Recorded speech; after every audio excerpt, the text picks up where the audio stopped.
Hello friends, welcome to R V tailoring and R V embroidery. ಇವತ್ತಿನ ವಿಡಿಯೋದಲ್ಲಿ ನಾನು beads work ಅತಿ ಮುಖ್ಯವಾಗಿ ನಿಮಗೆ ಬೀಡ್ಸ್ ವರ್ಕ್ ಬೇಕಾಗತ್ತೆ.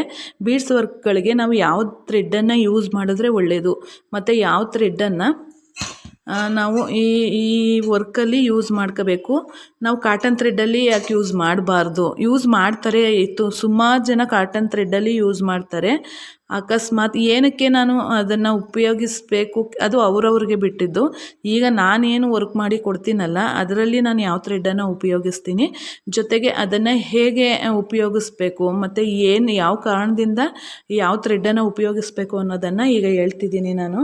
ಈಗ ನೋಡ್ತಿದ್ದೀರಲ್ವ, ಇದು ನಮಗೆ ಜರಿ ಥ್ರೆಡ್ ಅಂತ ಬರುತ್ತೆ. ಜರಿ ಥ್ರೆಡ್ಗೆ ನಾವು ಕಾಟನ್ ಥ್ರೆಡ್ಡನ್ನು ಹಾಕಿದ್ರೆ ನೋಡಿ, ಕಾಟನ್ ಥ್ರೆಡ್ಡನ್ನು ಯೂಸ್ ಮಾಡಿದ್ರೆ ಏನಾಗುತ್ತೆ, ಕಾಟನ್ ಥ್ರೆಡ್ಡಲ್ಲಿ ಸ್ವಲ್ಪ ಈಗ ನೋಡಿ, ಕಾಟನ್ ಥ್ರೆಡ್ಗೂ ಜರಿ ಥ್ರೆಡ್ಗೂ ವ್ಯತ್ಯಾಸ ಇದು ನೋಡಿ, ಗಟ್ಟಿ ಇದೆ. ಇದು ಸ್ವಲ್ಪ ಪ್ರೆಸ್ ಮಾಡಿದ್ರೆ ಕಿತ್ತೋಗಿಬಿಡುತ್ತೆ. ಹಂಗಿದ್ದಾಗ ನಾವು ಒಂದು ಬ್ಲೌಸನ್ನು ವರ್ಕ್ ಮಾಡಿ ಕೊಡ್ತೀವಿ ಅಂತಂದರೆ, ಒಂದು ಮಿನಿಮಮ್ ಬ್ಲೌಸ್ಗೆ ನಮಗೆ ಕಡಿಮೆ ಅಂತಂದ್ರೂ 1-1.5 ಸಾವಿರದ ಮೇಲೆ ನಾವು ಚಾರ್ಜ್ ಮಾಡೋದ್ರಿಂದ ನಾವು ಈ ರೀತಿ ದಾರನ ಹಾಕಿ ಕರೆಕ್ಟಾಗಿದ್ದರೆ ಓಕೆ. ಅಕಸ್ಮಾತ್ ಯಾವ್ದಾರ ಒಂದು ದಾರ ಬಿಟ್ಟೋಯಿತು ಅಂತಂದರೆ ನಾವೇನು ವರ್ಕ್ ಮಾಡಿದ್ದೀವಲ್ಲ ಅಷ್ಟೂ ವರ್ಕು ಏನಾಗುತ್ತೆ, ಬಿಚ್ಕೊಂಡು ಹೋಗ್ಬಿಡುತ್ತೆ.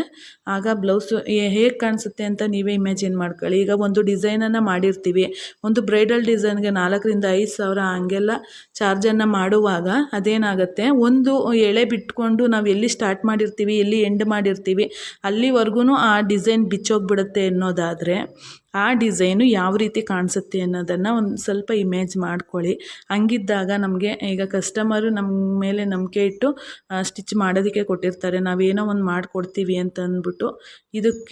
ಇದಕ್ಕೂ ಎಷ್ಟು ವ್ಯತ್ಯಾಸ, ಇದಕ್ಕೇನೋ ಒಂದು 5 ರೂಪೀಸ್ 6 ರೂಪೀಸ್ ಆಗ್ಬೋದು, ಇದಕ್ಕೆ ಒಂದು 20 ರೂಪೀಸ್ ಆಗುತ್ತೆ. ಹಂಗಂದ್ಬಿಟ್ಟು ಈಗ 1,000 ರೂಪಾಯಿ ನಾವು ಚಾರ್ಜ್ ಮಾಡುವಾಗ ಈ ರೀತಿ ಜರಿ ಥ್ರೆಡ್ಡಲ್ಲಿ ನಾವು ವರ್ಕ್ ಮಾಡಿ ಕೊಡುವಂಥದ್ದು ನನ್ನ ಪ್ರಕಾರ, ಅದು ಬೇರೆಯವ್ರ ವಿಷಯ ಬೇಡ, ನನ್ನ ಪ್ರಕಾರ ಜರಿ ಥ್ರೆಡ್ಡಲ್ಲೇ ನಾನು ವರ್ಕ್ ಮಾಡುವಂಥದ್ದು. ನಿಮ್ಗೆ ತೋರಿಸ್ಕೊಡ್ಬೇಕಾದ್ರೂ ಅಷ್ಟೇ ನಾನು ಕಾಟನ್ ಥ್ರೆಡ್ಡನ್ನು ಯೂಸ್ ಮಾಡಲ್ಲ, ನಾನು ಜರಿ ಥ್ರೆಡ್ಡನ್ನೇ ಯೂಸ್ ಮಾಡೋದು.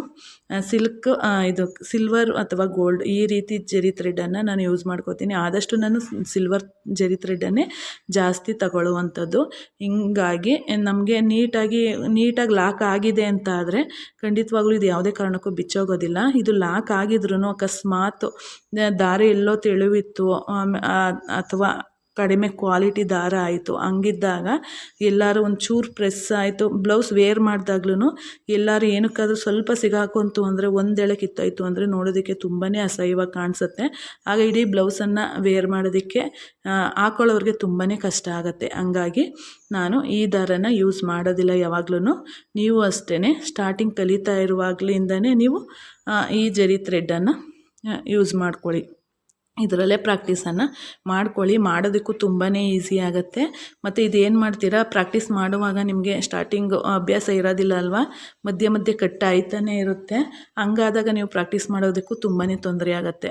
ಅದನ್ನು ಸೈಡ್ಗಿಟ್ಟು ನಾನು ಜರಿ ಥ್ರೆಡ್ಡನ್ನೇ ತಗೊಳ್ಳಿ. ಪ್ರಾಕ್ಟೀಸಿಂದ ನೀವು ಪ್ರೊಫೆಷನಲ್ವರೆಗೂ ಇದನ್ನೇ ಯೂಸ್ ಮಾಡ್ಕೋಬೋದು ಅಂತ ಹೇಳ್ತಾ, ಇದೀಗ ಇದಕ್ಕೂ ವ್ಯತ್ಯಾಸನ ತಿಳ್ಕೊಂಡ್ರಲ್ವ, ಏನಕ್ಕೆ ಇದನ್ನು ಯೂಸ್ ಮಾಡಬೇಕು, ಏನಕ್ಕೆ ಇದನ್ನು ಯೂಸ್ ಮಾಡಬಾರ್ದು ಅಂತ.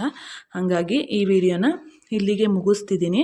ಇದರಲ್ಲಿ ಏನಾದ್ರು ಡೌಟ್ಸ್ ಇತ್ತು ಅಂದರೆ ಕಮೆಂಟ್ ಬಾಕ್ಸಲ್ಲಿ ತಿಳಿಸಿ. ಈ ವಿಷಯ ತಿಳಿಸ್ಬೇಕು ಅಂತಲೇ ಈ ವಿಡಿಯೋನ ಮಾಡಿದ್ದೀನಿ. ಮುಂದಿನ ವಿಡಿಯೋದಲ್ಲಿ ನಾನು ಜರಿ ಥ್ರೆಡ್ಡನ್ನು ಉಪಯೋಗಿಸ್ಕೊಂಡು ನಿಮಗೆ ಬೀಡ್ಸನ್ನು ಹೇಗೆ ಹಾಕೋದು ಅಂತ ತೋರಿಸ್ತೀನಿ. ಅದಾದ ನಂತರ ನಾನು ನೆಕ್ ಲೈನ್ಗೆ ಹೇಗೆ ನಾವು ವರ್ಕನ್ನು ಮಾಡೋದು ಅಂತ ತೋರಿಸ್ಕೊಡ್ತೀನಿ. ಹಾಗಿದ್ರೆ ಈಗ ಈ ವಿಡಿಯೋನ ಇಲ್ಲಿಗೆ ಎಂಡ್ ಮಾಡ್ತಿದ್ದೀನಿ.